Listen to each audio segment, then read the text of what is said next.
Assalamualaikum warahmatullahi wabarakatuh. Perkenalkan, nama saya Nabila Nur Isnaini dari kelas IAT 3A dengan NIM 240402600004. Di sini saya akan mereview aplikasi Semak Hadis, yaitu salah satu aplikasi untuk mencari apakah hadis itu termasuk hadis palsu atau hadis yang lemah sanadnya. Berikut tutorialnya.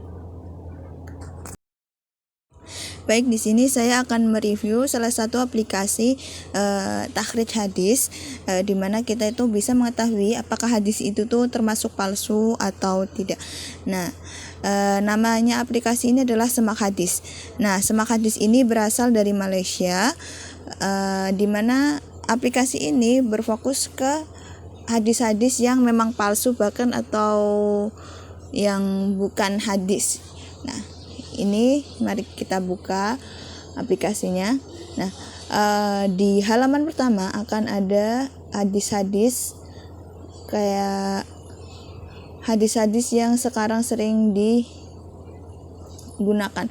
Nah, ini di sini itu juga ada kualitas hadis, ada yang hadis palsu, ada yang hadis batil, mungkar, yang matruk. Nah, lalu ada juga fitur infak. Jadi di sini tuh aplikasi ini tuh juga bisa digunakan untuk kita berinfak.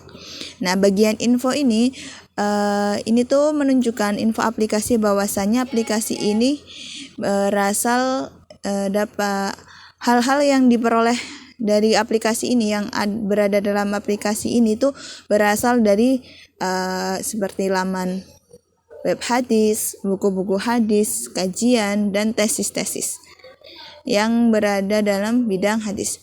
Lalu ada fitur simpan, jadi ketika kita ingin menyimpan suatu hadis ini bisa disimpan di sini. Lalu untuk mencari hadis ini bisa bagian tengah di sini. Nah, di sini ada 1000 hadis. Nah, contohnya kita akan mencari tentang hadis tentang menuntut ilmu yang sampai ke negeri Cina. Salah satu katanya yaitu, mari kita cari dulu di Google. Nah, di Google ini termasuk hadis palsu, yaitu yang adlubul ilma walau bisini, tuntutlah ilmu walaupun sampai ke negeri Cina. Nah, kita akan mencari apakah hadis ini beneran palsu atau tidak. Dalam aplikasi itu kita akan menggunakan kata kunci bisini. Kita ketik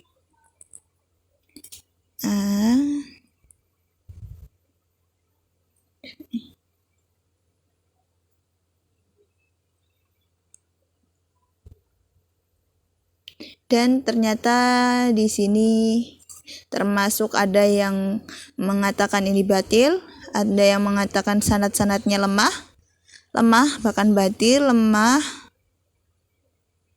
Nih, yang bis ini sampai negeri Cina itu lemah ya. Jadi bukan sampai palsu tapi ini lemah batil ya. Kita buka, ini isinya dalam web ini tuh yang pertama itu ada isi hadisnya, yaitu atlubul ilmu walau bisini. Nah, ini karena ini memang dari Malaysia, jadi artinya juga menggunakan bahasa Melayu. Tuntutlah, carilah ilmu walaupun ke negeri Cina. Ya, masih hampir sama ya dengan bahasa Indonesia. Lalu ini sahabat perawinya, yaitu ada yang sahabat yang perawinya yaitu Anas bin Malik radhiyallahu anhu. Terus yang mengkaji ini itu adalah Muhammad Nasir ad-Din Albani. Nah, ini statusnya batil. Nah, di sini tuh juga dikatakan diterangkan juga mengenai komentar ulama atau yang mengkaji hadis ini. Nah, teman-teman dapat lihat. Nah, ini juga disebutkan juga rujukan kenapa disebut batil. Rujukannya itu dari mana? Bahkan ada maklumannya. Ya, hadis ini itu aplikasi ini termasuknya itu cukup berguna.